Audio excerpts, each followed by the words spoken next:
Buenos días, buenas tardes ya a nuestros seguidores en redes sociales. Mi nombre es Jeffrey Garza, periodista de La República.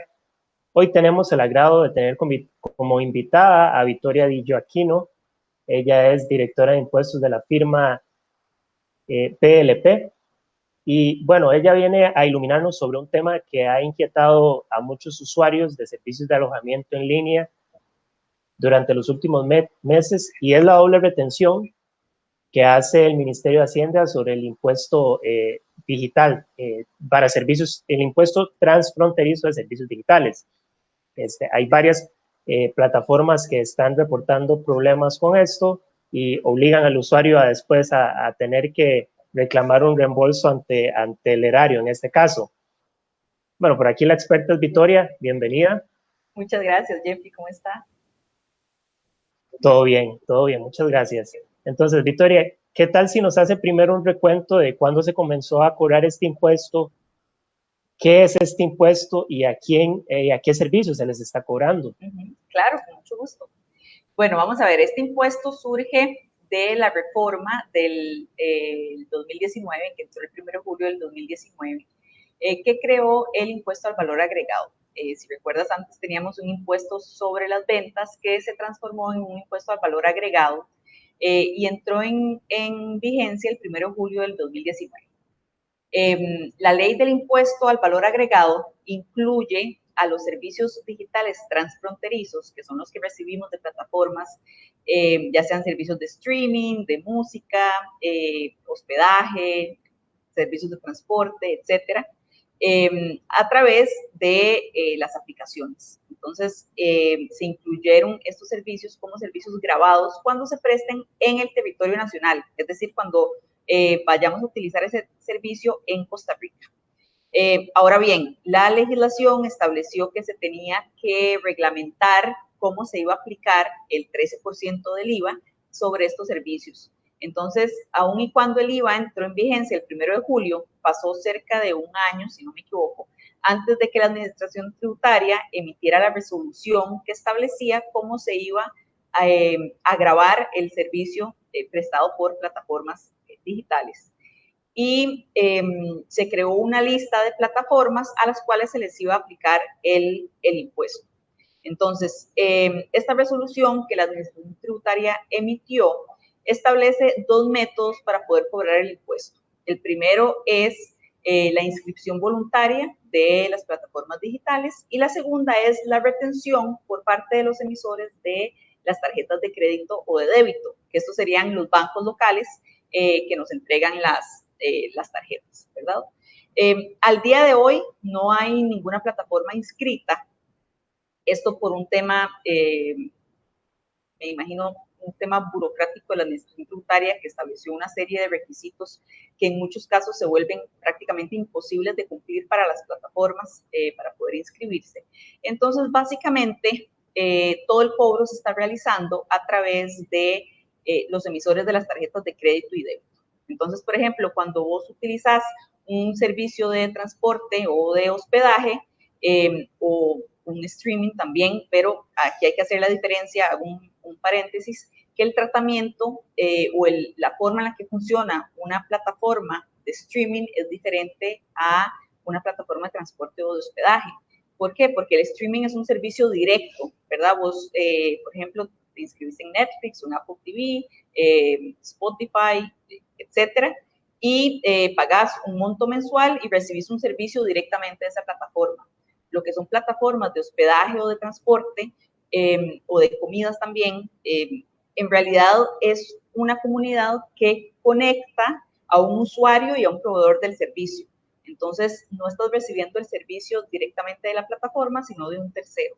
Y esa plataforma no siempre realiza el cobro del servicio que estás haciendo, en otros casos sí. Entonces, como te decía, está en manos de los bancos realizar esa retención. Si nosotros hacemos un pedido de comida o utilizamos un servicio de transporte, digamos que te cobran 100 colones y tenés que pagar 13% de IVA por la comida que compraste. igual como cuando vas a un restaurante, te cobran el 13% sobre la comida que estás pagando. Entonces, te hacen un cargo en tu tarjeta de 113 colones. Ahora, sobre esos 113 colones, el banco, si detecta alguna plataforma de estas que están incluidas en la lista del Ministerio de Hacienda, te va a retener un 13% adicional. Entonces, como puedes ver, hay un doble cobro del impuesto sobre el valor agregado, que sería el 3% del IVA. Esto es lo que está generando pues muchísimo problema para los usuarios y para las plataformas como tal. La solución de la administración tributaria ha sido indicar que el usuario que sea sujeto a un doble cobro del IVA puede solicitar la devolución de ese impuesto. Pero entonces, ve aquí la incongruencia, porque si solicitamos esa devolución del impuesto, ellos quieren grabarlo, pero al mismo tiempo te están diciendo, bueno, si se lo grabo 2 veces, entonces devuélvamelo. Y la idea no es grabar al usuario, ¿verdad? La idea sería grabar a la plataforma digital. Entonces, en realidad estamos quedando donde estábamos en el primer punto, ¿verdad? No se está dando lo que la legislación pues tenía presupuesto que se diera, y en realidad ha sido, como decimos los tipos, un arroz con mango esto, y se ha hecho súper complicado.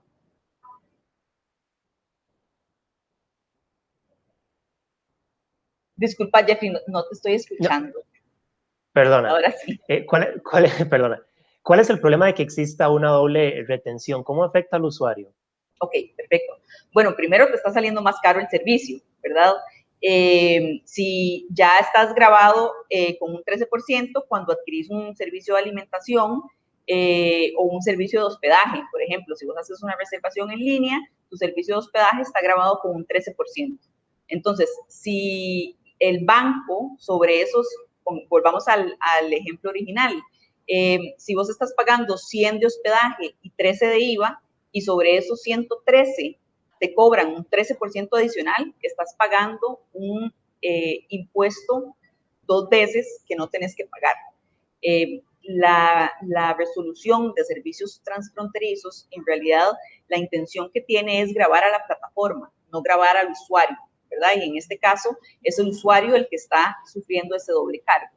Y además, te está haciendo caer en la necesidad de pedir la devolución de ese impuesto. Pues imagínate lo engorroso que puede ser ir a la administración tributaria, presentar un trámite de devolución de impuestos que la verdad no es nada rápido, puede durar hasta meses, por un monto que generalmente no es muy grande, digamos, en el caso de servicios de alimentación, y podría ser un poquito grande en los montos de hospedaje. Pero ¿por qué tiene que sufrir el usuario por la no regulación o la mala regulación de la administración tributaria, ¿verdad? Hay una salida que propone, en este caso, tributación para resolver esto, y es que las plataformas que usted me menciona se inscriban. ¿Por qué no se inscriben? Ok, bueno, como te mencionaba, la resolución donde se establecen las reglas de cómo se tienen que inscribir las plataformas y los requisitos que establece, en muchos casos, para muchas plataformas se vuelve imposible poder cumplirlos, principalmente porque se está estableciendo una obligación de entrega de información que recordemos que estas plataformas son plataformas internacionales y que están registradas en otras jurisdicciones y tienen obligaciones legales que cumplir en esas jurisdicciones. Entonces, por ejemplo, hay convenios internacionales de protección de datos y de confidencialidad de datos que esas plataformas no pueden incumplir porque podrían ser sujetos a multas altísimas. Por ejemplo, en la Unión Europea, la multa por incumplir con el convenio de protección de datos es hasta el 4% de los ingresos brutos de la plataforma en el año anterior. Entonces, eso es lo que ha complicado más que todo la inscripción. Además, el trámite de inscripción es súper engorroso. Entonces, sí han habido muchos problemas. Al día de hoy no hay ninguna plataforma inscrita, con eso te digo, ¿verdad? Ni siquiera las de streaming que tienen un servicio mucho más sencillo. Como te decía, es un servicio directo, un servicio final al usuario, se han inscrito. Entonces, no veo, a cómo está redactada hoy la resolución, no veo a ninguna plataforma aceptando la inscripción voluntaria. Ahora, hay una solución que tal vez deje más contenta a ambas partes en otros países que se ha hecho, por ejemplo. Ok, lo que vos decís es muy interesante. Costa Rica lo que hizo básicamente fue copiar la legislación que emitió Argentina. Es una copia del sistema que utilizan en Argentina. Y hay otras propuestas que son mucho más eficientes, como por ejemplo lo que propone la OCDE en cuanto a estos servicios. Siendo que Costa Rica está en proceso de adherirse a la OCDE, lo más recomendable sería que la administración tributaria adopte el mismo método que está estableciendo la OCDE. Y vamos a ver, no es que la OCDE creó un método completamente diferente, sino que toma en cuenta estas regulaciones de protección de datos y de entrega de información que tienen que proteger las plataformas digitales. Entonces, a su vez, le permite a la plataforma digital hacer una autoliquidación del impuesto sobre su comisión o sobre su fee, digamos, o el monto que pagas mensualmente, y así se simplifica la tramitología, ¿verdad? No hay que hacer esas declaraciones informativas o de entrega de información mensualmente sobre cada una de las operaciones, quiénes son los miembros, quiénes son los usuarios, etcétera, que hacen súper engorroso el proceso y que además en muchos casos, como te decía, podemos caer en incumplimiento de convenios internacionales sobre protección de datos y confidencialidad. Perdone, a ver si le entiendo aquí, Victoria. Hay un sistema estandarizado de la OCDE a la cual Costa Rica está cerca de incorporarse, pero Costa Rica no sigue ese sistema. Correcto. Bueno, la administración tributaria dice que sí lo sigue, pero en realidad no está muy apegado a las normas de OCDE. Como te digo, la resolución emitida por la administración tributaria es prácticamente igual a la resolución o a la regulación aplicable en Argentina. Y sí difiere mucho en cuanto a las regulaciones de la OCDE, en cuanto al tema de entrega de información y confidencialidad de datos. La OCDE lo que emite son lineamientos generales, ¿verdad? La OCDE no emite leyes o nada similar, sino que lo que emite son lineamientos generales a los que los países se adhieren o no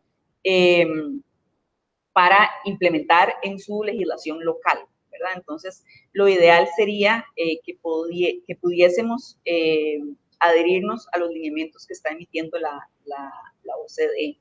También vos me hablabas ahora de alguna opción que le convenga a ambas partes, ¿verdad? Aquí la retención que se está dando es del 13% sobre el 100% del servicio ya facturado. En algunos países lo que se hace también es aplicar un factor de retención menor al del impuesto, tomando en consideración que el impuesto ya se cobró y que en realidad el impuesto a lo que le aplica es al honorario o a la comisión que estaría cobrando la plataforma de servicios. Entonces, por ejemplo, sobre esos, volviendo al ejemplo que estábamos al inicio, sobre los 113 que te cobró una plataforma de hospedaje o una plataforma de transporte, se aplicaría un factor de retención, ya sea un 4%, por ejemplo, o un 3%, y así se podría bajar ese costo de retención para el usuario y se aplicaría únicamente a la comisión que estaría recibiendo la plataforma. Ahora, estos números tampoco van a ser perfectos porque el banco no tiene una idea de cuánto es la comisión que está cobrando esta plataforma, ¿verdad? El banco recibe únicamente un monto en su tarjeta de crédito, no viene desglosado cuánto corresponde a impuesto, cuánto corresponde a hospedaje, cuánto corresponde al cobro que está haciendo la plataforma. La retención bancaria funciona perfecto en los servicios donde el proveedor da un servicio directo. Estas son las plataformas de streaming, Netflix, Apple TV, Spotify, etcétera, etcétera, donde te cobran $9.99, aplica el 13% y listo, esos $9.99 van directo a esa plataforma. Sin embargo, en las plataformas donde lo que se hace es un encuentro entre proveedores y usuarios, la plataforma lo único que cobra es un porcentaje de lo que el proveedor del servicio está cobrando, ¿verdad? Por el derecho de uso de este centro de encuentro entre usuarios y proveedores. Algunas plataformas le cobran tanto al proveedor como al usuario, algunas le cobran solamente al proveedor o algunas le cobran solamente al usuario, ¿verdad? Entonces, establecer ese factor también puede ser un poquito complicado. Sin embargo, definitivamente sí soluciona el hecho de que te estén cobrando 13% sobre un 13% que ya te cobraron. Entonces bajaríamos ese monto bastante y tal vez la gente no estaría tan molesta como está en este momento. Victoria, pasemos a hablar de la polémica lista. Entiendo que el emisor identifica por código los servicios que están en la lista de Hacienda y ahí procede a hacer la retención. ¿Usted podría mencionarme qué plataformas están en esta lista y por qué no están todas las plataformas? Ok, claro, perfecto. Esta es una lista que se actualiza cada 6 meses. La última lista se emitió en diciembre del año anterior, del 2020. ¿Por qué no se incluyen todas las plataformas? Es algo que no sabría decirte. Se ha insistido mucho con la administración tributaria de que la lista está incompleta y que hay muchas plataformas que no están incluidas y que esto está generando a la vez una competencia desigual o desleal entre las plataformas porque se está grabando a unas y no a otras. Entonces, por ejemplo, están incluidas plataformas como Airbnb, está incluido Spotify, Skype, HomeAway, está HBO, iTunes, está, vamos a ver, está Globo, está Didi, está Uber, Nintendo, LinkedIn, ahí pues las más populares están incluidas, pero por ejemplo, en lo que son servicios de hospedaje, hacen falta algunas plataformas. En lo que son servicios de acceso digital por ejemplo, periódicos, hacen falta muchísimos, están incluidos solamente 1 o 2, si no me equivoco. Entonces, ¿por qué grabar a uno sí y al otro no? Eso sí está causando pues bastante molestia entre las plataformas porque está creando un escenario completamente desigual para la competencia y la prestación de los servicios. Claro. Victoria, ya empezamos a tener comentarios y preguntas de los lectores Buenísimo. Justamente en la transmisión. Voy a transmitirle algunos. Dice, si un cliente nacional paga con su tarjeta de crédito mi hospedaje por Airbnb, entonces al tarjetaviente se le cobra el 13% tal como pasa con Netflix.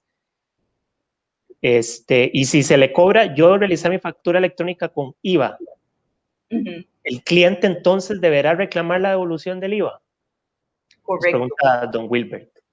Don Wilbert, excelente su pregunta. Eso es justo lo que está sucediendo, ¿verdad? Que las plataformas de hospedaje, cuando te dan una cotización del hospedaje, ya incluye ese 13%, o la mayoría, ¿verdad? Algunas plataformas no realizan cobros, pero las que sí realizan cobros, te dan un valor de tu hospedaje que ya incluye ese 13%. Entonces, don Wilbert, por ejemplo, tiene una casa en la playa que está alquilando y me la alquila a mí y yo la alquilo a través de una plataforma. Esa plataforma me dice que el hospedaje de las 3 noches son 100 colones más 13 colones de IVA, 113. Entonces, yo ingreso los datos de mi tarjeta de crédito y el banco ve el nombre de la plataforma que está incluida en esa lista, o el código asignado a esa plataforma, y sobre esos 113 que la plataforma me está cobrando, el banco me retiene un 13% adicional. Entonces, imagínate, ve el enredo. Aquí, don Wilbert me tiene que emitir a mí una factura, sí, una factura digital con el 13% del IVA incluido. Yo no puedo emitir una factura que no lleve el IVA porque el servicio de hospedaje que presta don Wilbert es un servicio 100% grabado. Entonces, no puede emitir una factura sin IVA. Ahí se le estaría creando una contingencia tributaria a don Wilbert si él no cobra el IVA en su factura. Pero ese IVA ya el banco me retuvo además un 13%. Entonces, el usuario, esa es la salida que nos ha dado la Administración Tributaria, el usuario tiene que presentarse ante las oficinas de la Dirección General de Tributación. Bueno, ahorita está habilitado un correo electrónico por temas de la pandemia, ¿verdad? No están recibiendo gente. Hay un correo electrónico habilitado donde se presentan las pruebas y la solicitud, indicando de que tuve un doble cobro y solicitando la deducción de ese 13% cobrado adicional. La idea es de que esa plataforma donde conectamos don Wilbert y yo para el alquiler sea grabada por lo que le cobra a don Wilbert con el IVA, que es el 13%. Entonces, en este caso que estamos utilizando de ejemplo, la plataforma nunca está siendo grabada, porque el 13% doble que le están cobrando al usuario, el usuario lo va a ir a pedir como devolución. Entonces, imagínate, al final simplemente no está sucediendo nada. Y a don Wilbert se le está creando un enredo porque ya el banco retuvo una parte de ese 13% que él tiene que declarar en el mes siguiente. Pero ¿cómo sabe don Wilbert cuánto me retuvo el banco? Porque no, o sea, no tiene forma de demostrarle a la Administración Tributaria que el banco ya retuvo un 13%, porque el banco no te da ningún comprobante, el banco no sabe que ese cobro es de don Wilbert, ¿verdad? Simplemente hay un cobro en tu tarjeta de crédito. Entonces, eso sí está causando muchísimo problema para los proveedores de servicios de hospedaje, más que todo. Sí, y aquí lo apuntan anfitriones precisamente de la plataforma Airbnb. Don Joaquín Jiménez apunta, los anfitriones inscritos en la plataforma Airbnb somos parte importante de la reactivación económica que tanto urge. El doble cobro del IVA al turista nacional afecta directamente nuestros emprendimientos. Un alto porcentaje de los anfitriones inscritos en la plataforma generan recursos desde la óptica de economía colaborativa, que es precisamente la diferencia que usted hace entre un servicio como Airbnb, que está en la lista, y otro como Spotify, que también lo mencionaba. Correcto. Entonces dice que se sienten vulnerables. No sé si usted coincide con don Joaquín. Totalmente de acuerdo con don Joaquín. Esto lo que hace es que, por ejemplo, Airbnb quede en desventaja frente a otras plataformas, porque Airbnb sí realiza un cobro del hospedaje que está ofreciendo don Joaquín en este caso, y ya le incluye el 13% del IVA. Entonces, otra plataforma que no realice ese cobro o que no genere el cobro al usuario final, al huésped, pues no tiene ese problema porque nunca va a ser una transacción con tarjeta de débito o crédito. Entonces, aquí están quedando en desventaja don Joaquín y la plataforma, porque otras plataformas y otros anfitriones que utilicen esas otras plataformas no van a tener ese doble cobro. Entonces, por supuesto que quedan en una posición vulnerable y, como dice don Joaquín, todos estos servicios de hospedaje y plataformas colaborativas, por supuesto que reactivan la economía, y eso es algo que necesitamos ahorita urgentemente, además de que estos servicios de hospedaje pues no es simplemente el hospedaje, ¿verdad? Generan ingresos relacionados con esa visita, desde la señora que nos ayuda con la limpieza del apartamento, restaurantes que se van a utilizar, el supermercado de la zona donde se va a comprar comida, etcétera. Y si vamos a estar recibiendo estos cobros y encima me están pidiendo que vaya yo a la Administración Tributaria a solicitarle devolución, pues en realidad no hay ningún incentivo para querer entonces realizar estas transacciones, ¿verdad? No, y tenemos un ejemplo claro de otro lector, que don Marlon Calderón Arroyo, que dice que ha perdido algunas reservas de clientes a causa de ese doble cobro. Claro, entonces sí. no le parece justo. Y el caso de don Marlon no es el único, ¿verdad? Así han habido muchísimos otros anfitriones que están perdiendo su negocio por culpa de este doble cobro. Hay una pregunta muy interesante de don Harold Phillips. Dice que si la tarjeta es del extranjero, ¿aplica el doble cobro igualmente? ¿Ves? Esa pregunta es súper interesante, no, si la tarjeta es del extranjero, no aplica el doble cobro, porque no es una entidad local, una entidad financiera local, la que está generando esa transacción, la estaría generando el banco del extranjero.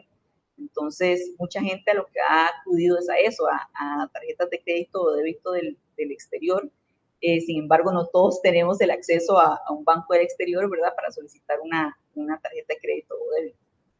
Por supuesto. Y hay un par de lectores también que ya los hemos mencionado, se preguntan sobre la legalidad de ese doble cobro. Si es legal porque el erario lo está haciendo, ¿no?